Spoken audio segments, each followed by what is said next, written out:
그래서 원활하게 연기금이 개입을 해서 공격에 대해서 규제는 있어서 어떤 방향으로 나가야 할 것인가는 굉장히 외환위기 이후에 사모펀드는 우리 경제의 효율성과 경쟁력을 높여주는 역할을 해왔습니다.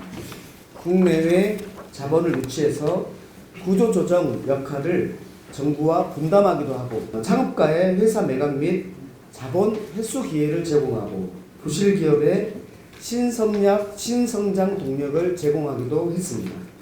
이 자리를 빌어서 우리 대한민국 경제인과 금융인에 대해서 감사 인사를 드립니다. 하지만 때로는 무리한 구조조정과 인력 감축, 단기 성과 추구, 냉혈 자본, 쥐어짜기, 먹튀라는 부정적 평가를 받기도 했습니다. 오늘 토론회에서 국가기관산업 인수합병, 사모펀드 인수 후 이어지는 고용 불안, 그리고 연기금의 사회적 책임 투자에 대해서도 발제와 토론이 있습니다. 미국, 일본, 호주의 국가기관산업 보호정책도 소개됩니다. 오늘 논의될 주제들이 지금의 경제에도 도움이 됨과 동시에 후대에 물려줄 지속가능한 경제에도 기여할 수 있도록 함께 고민하겠습니다. 이런 곳에서는 또 우리의 경제라든지 앞서 말씀드렸듯이 경영자 무엇이 문제인가에 대해서 내용을 썼는데, 근데 뭐 메시지부터 말씀드리면, 이게 내용이 길긴 한데 메시지부터 말씀드리면 아무래도 사모펀드를 별명으로 부르는 게 부도덕한 자본이라는 이야기거든요. 부도덕한 자본이라는 건 어떤 거냐면 불법적인 것은 전혀 하지 않지만 법률의 컴플라이언스를 받고 굉장히 뭐 돈을 벌려는 활동을 하긴 하지만 이게 본연의 기능에 잘 충실한지 아닌지에 대해서 조금 안 맞는 측면들이 있는 것 같다라는 의견들이 계속 나오고 있다. 그런 것을 말씀드릴 수 있겠고요. 아무래도 의원님들이 다 이야기하셨지만 단기 자본 추구, 단기 수익 추구를 위해서 지나치게 어떻게 보면 비용 절감을 한다든지, 특히나 뭐 최근 고려아연 사태 같은 경우는 경영권 분쟁이 좀 애매한 상황이거나 사실 좋은 기업이라고 할 수 있는 기업에 MBK 같은 국내 대형 사모펀드가 들어오면서 이것이 자본의 흐름이 바람직한 것이냐. 우리가 이제 사모펀드란 것은 사모 자체가 공모보다 훨씬 위험한 투자를 하고 대신에 높은 경영 성과를 내는 어떠한 그런 고위험 자본으로서의 역할을 하는 게 바람직한데, 이런 자본시장에서의 순기능보다는 어떻게 보면은 조금 돈을 쉽게 벌 수 있는 길을 택하고 있는 것이 아니냐. 우리의 취지 자체는 아무래도 굉장히 좋은 역할을 많이 하고 있지만 그리고 실제로 뭐 사모펀드가 우리나라 M&A 시장에서 빠질 수 없을 그런 중요한 뭐 상황이 된 건 맞긴 하지만, 이 부도덕한 자본이란 논의를 빨리 벗어나게끔 다양한 행동을 가져가야 된다는 것을 일단 말씀드리고자 한다라고 말씀드릴 수 있겠습니다. 결국은 핵심은 사모펀드는 M&A에서는 뭐 필수적인데, 최근 M&A 딜 자체가 뭐 8조짜리 M&A를 하는데 은행들은 위험가능자산 관리 같은 걸 통해서 그렇게 돈을 많이 못 빌려주거든요. 그럼 사모펀드가 들어온 게 맞는데, 그럼에도 불구하고 적대적 M&A라든지 이런 것들에 대해서, 특히나 기관 산업에 대한 적대적 M&A 같은 것들, 이런 것들은 국내 사모펀드, 물론 해외 사모펀드가 대체한다는 논리도 맞는데, 국내 사모펀드 특히나 대형사 같은 데들은 국내 사모시장의 건전한 발전을 위해서는 조금 엄밀하게 보다 신중하게 검토를 해봐야 되는 것이 아니냐라는 의견이 있다라고 일단 말씀드릴 수 있겠습니다. 그래서 이제 발제 내용을 차분히 가보면, 뭐 적대적 M&A라는 것은 다 아시다시피 현 경영진들이 반대하는 M&A라고 보시면 될 것 같고요. 이것을 다른 쪽에서, 다른 어떤 M&A를 하려고 하는 쪽에서 특히나 이제 공개 매수라는 정책들, 카카오 작년 사태가 나면서 공개 매수가 많이 나왔는데 주식을 매집해가지고 경영진을 바꾸려는 이런 행사들이 많이 일어난다라고 아마 보시면 될 것 같습니다.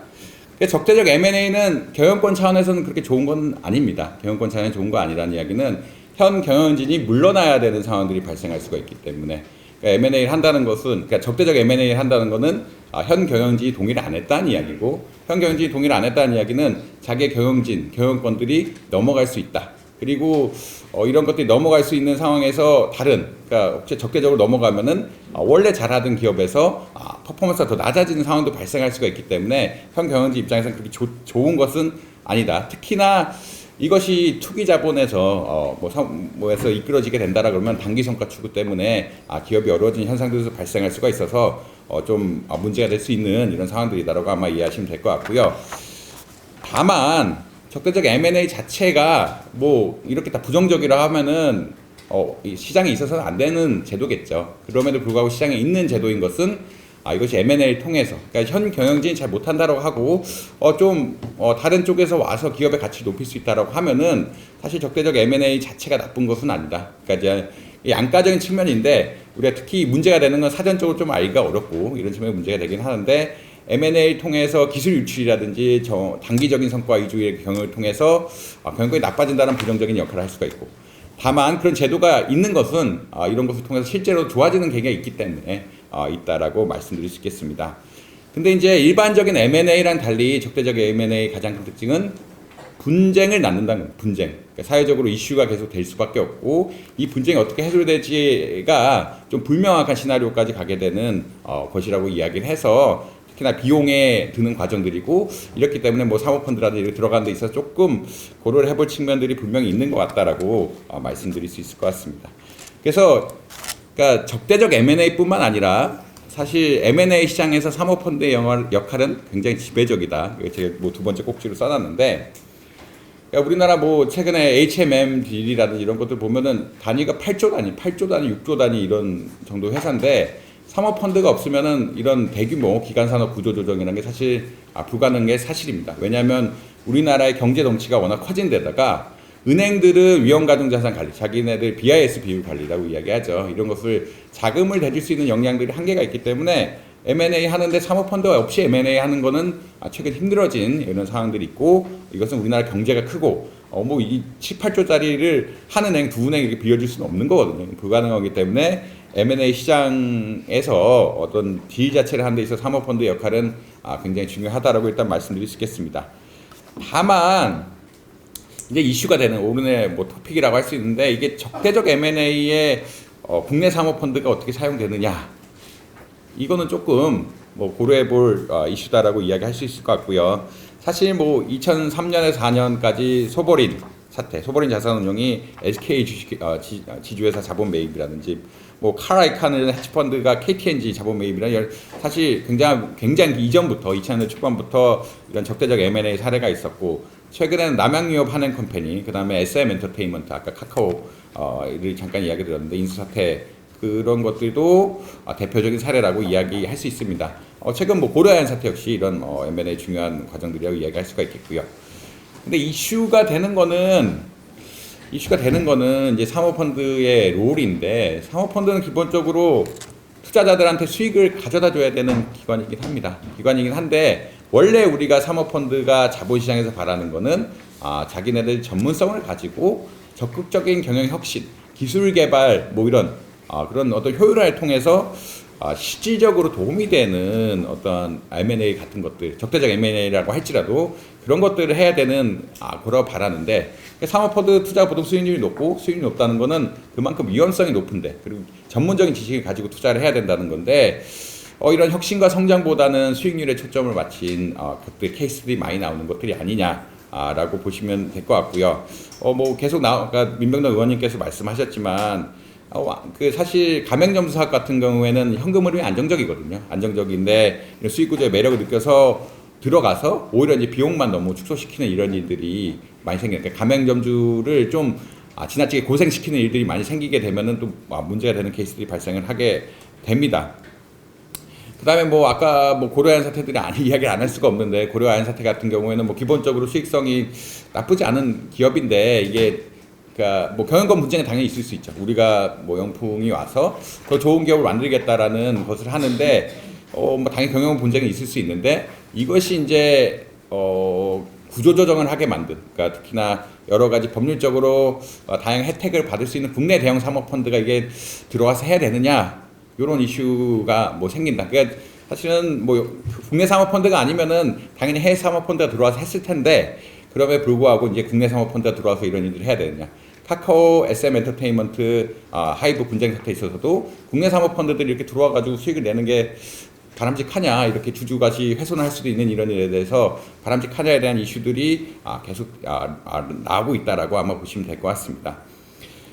결국은 사실 뭐 여기 의원님들도 많은데, 의원님 굉장히 좋은 의견도 많이 생긴데, 의원님들 양당 체계고 뭐 3당 체제고 이런데, 우리가 생각했을 때 정치적인 이슈를 뭐 정치적인 애를 하는 게 바람직하다라고 얘기하고 있거든요. 그러니까 이제 이걸 법률이라든지 거부권으로 지나치게 가지 않고 그러니까 정치가 잘 되고 있을 때는 정치 의원님들이 다 만나고 모이셔가지고 적정한 선에서 합의를 하고 국민들의 중지를 받아들이는 게 좋은 정치라고 보통 이야기하는데 사모펀드 역시 동일합니다. 사모펀드 역시 위험한 자본, 우리가 진짜 안 좋은 기업들에 대해서 사회적으로 혁신, 성장을 도모할 수 있는 것이 가장 사모펀드의 롤이지 단순히 비용 절감, 그 다음에 이제 경영권 분쟁을 통해서 주가가 오르게 되면은 단기 수익 실현하는 것들은 사실 우리가 사모펀드에 대해서 국내 특히나 여러 가지 제도적인 그러니까 해외 펀드랑 제도적인 차이가 있는 국내 사모펀드에 대해서 바라는 것은 아닌 것 같다라고 이야기 드릴 수 있습니다. 그러니까 이제 법률적으로는 뭐 의원님들이 다 법률적으로 가서 뭐 거부권 이거 전혀 문제가 되는 일들이 아닌데 뭐 사모펀드도 마찬가지고 사모펀드 역시 단기적으로 수입을 얻기 위해서 개입하는 게 법률적으로 문제되는 거는 전혀 아닌데 그럼에도 불구하고 이거 법률적으로 해결하지 않고 긍정적인 기능을 하면 할수록 자본시장도 발전되는 거고 뭐 정치도 더 발전될 수 있는 거라 이런 개념적으로 좀 개념적으로 가져가시는 게 좋을 것 같다. 그러니까 순기능을 잘 발휘하는 게 좋은데 최근에 지적되는 양상들이 그러지 않는 것 같다라고 이야기할 수가 있겠습니다. 그러니까 특히나 이제 아까 고려한 사태를 때문에 계속 이런 이슈가 레이즈되면서 특히나 고려한이 기간 산업이기 때문에 이슈가 많이 레이즈가 되고 있는데 사실은 이게 비교적 괜찮은 기업에 대해서 이게 국내 사모펀드가 들어와야 되느냐 이런 이슈들이 계속 나오고 있다. 카카오 하이브 분쟁 같은 경우는 누군가 손해를 보는 케이스들이 많이 나오고 지금 어떻게 주가 조작까지 갔는데 사모펀드들이 들어와서 해야 되느냐, 국내 사모펀드들 이런 것까지 해야 되느냐 이런 이슈들이 나오게 되고 있다라고 보시면 될 것 같고요. 이런 것들이 계속되면은 사실상 국내 사모시장이 뭐 위축될 수밖에 없는 장기적으로 그런 현상이라고 아마 저는 개인적으로 예측을 하고 있습니다. 왜냐하면 아무래도 설문조사 결과가 최근에 많이 나오고 있는데 국민들의 인식이 사모펀드에 대해서는 굉장히 부정적이다. 신뢰하지 않는 사모펀드의 어떤 행위들이 실질적 경제적 부가가치를 창출하냐에 대해서 신뢰하지 않는다는 의견들이 거의 60%가 넘는 것 같고 신뢰한다는 20% 아래거든요. 3배 이상 안 좋은 상황인데 사실 이런 불만을 해소하기 위해서는 업계에서 굉장히 바람직한 롤들을 잡고 그러니까 자생적으로 좀 하면 안 되는 자발적으로 이런 딜들은 하면 안 되고 뭐 이런 거 나쁜 딜들은 좀 해외 쪽에 맡기고 그러니까 국내는 국내 쪽에 더 좋은 일 국가기관상을 보호하고 이런 방향으로 나가는 게 바람직한데 지금 그런 쪽으로 안 가는 것 같아서 안 가는 거 계속 논란만 붙이게 된다면 아무래도 규제를 받을 수밖에 없고 규제를 받게 되면은 시장이 위축될 수밖에 없고 또 규제를 받게 되면은 해외가 들어와서 국내 시장을 차지할 수밖에 없는 이런 상황들이 발생할 수밖에 없기 때문에 이건 중장기적으로 좋은 그러니까 순기능을 많이 하면 할수록 자본시장에서 더 긍정적으로 받아들이고 제도도 개선이 되는 거지 역기능을 많이 한다는 인식이 많아지게 되면은 아무래도 피해를 그러니까 장기적으로는 위축될 수밖에 없다. 여기가 사모펀드가 단기적인 성과를 추구해서 문제가 된다고 이야기하는데 이런 것이 시장 자체에 바람직하지 않을 수 있다라고 말씀드릴 수 있겠습니다. 그래서 사모펀드의 적대적 M&A 관련해서는 순기능을 극대화해야 된다. 이게 특히나 이게 외국 사모펀드가 들어오는 거긴 한데 국내 사모펀드, 그러니까 우리나라 사모펀드의 롤들이 있는데 그런 것 해야 되느냐 이런 것들은 좀 고민하면서 그리고 긍정적인 이미지를 만들어서 더 적극적으로 시장을 키워나가는 노력들이 필요하다라고 보시면 될 것 같습니다. 그 다음에 이제 사실 두 번째 주제인데 이제 사모펀드가 국가 기관 산업 보호라고 이야기할 수 있는데 이거는 최근에 경제 안보 관점에서 좀 이야기 드려야 될 것 같아요. 지금 미국이 경제안보 관점을 굉장히 강화하고요. 왜냐하면 이제 미중 패권 경쟁이라는 것이 생기면서 이게 사실 계속 지속돼 왔지만 수출 통제까지 가는 굉장히 어마어마한 사태로 가고 있습니다. 수출 통제라는 것은 우리나라 물건을 그러니까 미국의 물건을 중국에 못 팔게 할 정도로 수출 통제에 가는 특히나 핵심 기술에 대해서는 수출 통제를 하는 이런 기술 단계까지 가 있는데 당연히 그런 높은 수준의 어떤 경제안보 관에서는 외국인 자본들이 그러니까 자국의 자본에 대해서, 자국의 기업에 대해서 특히나 국가기관 산업에 투자하는 것들은 엄격하게 제한을 받는다라고 이야기를 하실 수 있을 것 같습니다.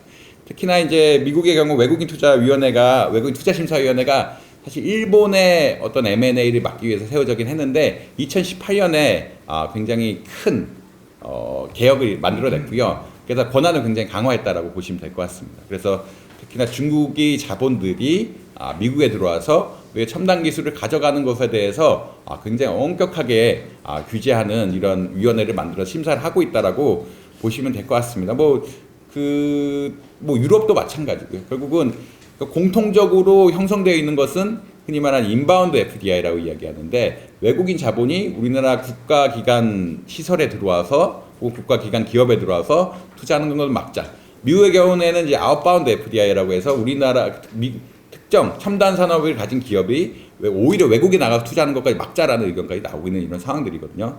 그만큼 국가기관 산업에 대한 보호에 대한 노력들이 중요해지고 있는 시점이라고 이야기하고 있고요. 한국은 사실 입법 단계가 아직까지 그 정도는 아닌 것 같다. 미국은 아무래도 중국이라든지 이런 경쟁 관계에 있어서 훨씬 더 입법을 강화하고 있고, 실질적으로 아웃바운드 FDI까지 규제를 하는 어마어마한 체제로 대통령 작년에 시행명령이 나왔는데 그 정도로 가고 있는데, 한국은 그 정도는 아닌 것 같다. 이제 외국인 투자 촉진법, 방위산업기술보호법, 산업기술보호법, 그다음에 산업통상자원부에서 외국인 투자 안보 심사 이런 것들 강화하긴 했는데 아직까지 미국 수준은 아닌 것 같고, 통합이 좀 안 돼 있어가지고 여러 부분에 지적이 되고 있는 이런 상황이라고 아마 보고 있으시면 될 것 같습니다.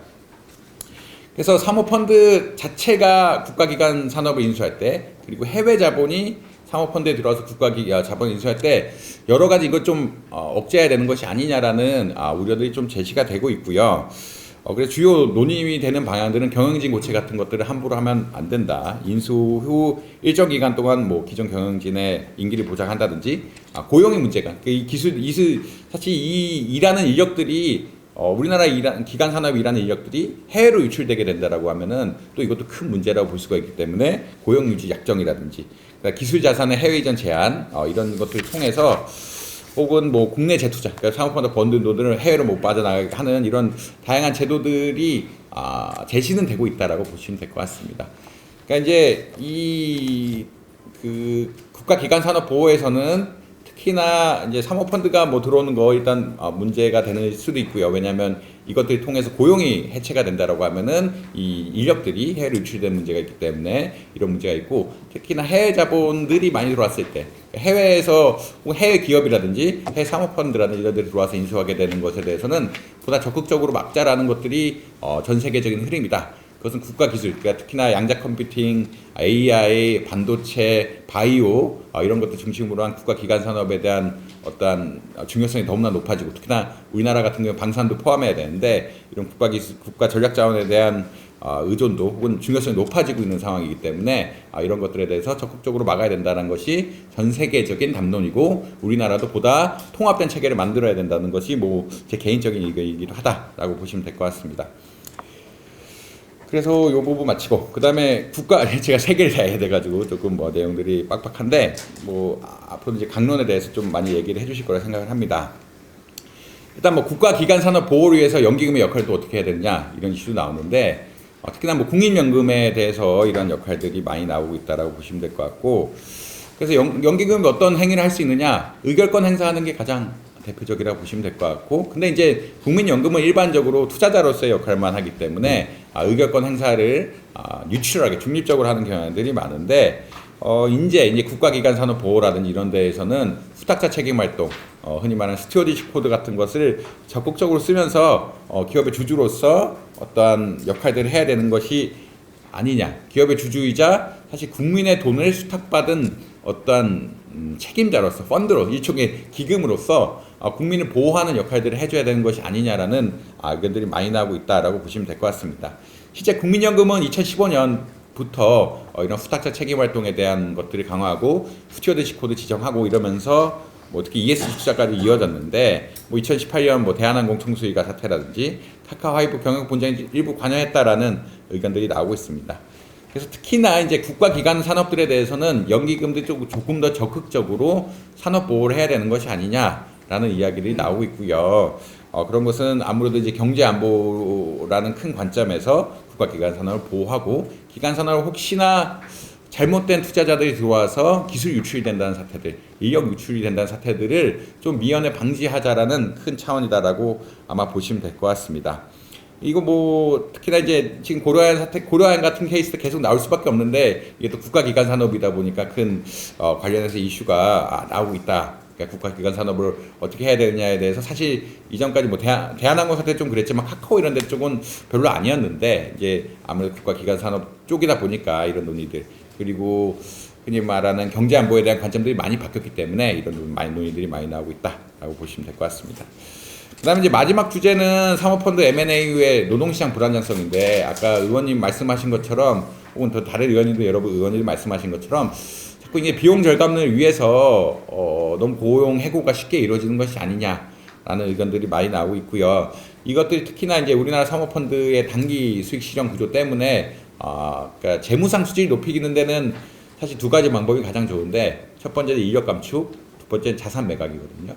그러니까 이런 쉬운 방법만 한다. 그러니까 사실 시장에서 우리가 어떤 가치를 측정할 때 재무적인 가치가 제일 중요하고 재무적인 가치를 가장 손쉽게 올리는 방법들이 경영혁신이라든지 기술 개발 뭐 이런 걸 한다라기보다는 오히려 이런 자산 매각, 그다음 비용, 그 인력 감축이 사실 좀 뭐 쉬운 방법이기 때문에 많이 할 수 있다라는 의견들이 많이 나오고 있고 사모펀드 이런데 좀 지나치게 하는 게 아니냐. 물론 이제 이 M&A 시장에 나왔다는 것 자체가 회사가 좀 문제가 있고 실적이 안 좋았기 때문에 실적을 올려야 되기는 하는 그런 관점도 분명히 맞긴 맞는데 이게 지나치게 되는 것이 아니냐라는 또 의견들이 굉장히 많다라고 아마 이해하시면 될 것 같습니다.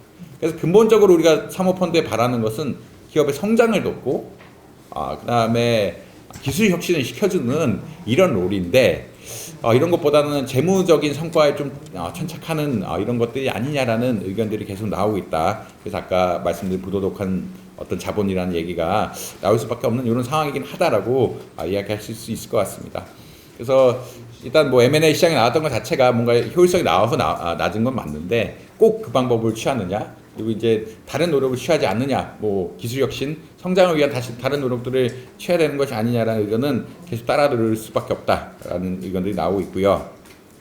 그래서 뭐 이것을 해결하기 위해서는 아무래도 고용유지 조건의 부과라든지 노사협의 절차의 강화라든지 정부가 이제 좀 규제 및 이런 것들 강화해야 되는 것들이 아니냐라는 뭐 아까 뭐 국가기관 산업도 마찬가지인데 일정 기간 뭐 고용유지 의무 같은 것들을 해야 되는 것이 아니냐라는 의견들이 나오고 있다라고 보시면 될 것 같습니다.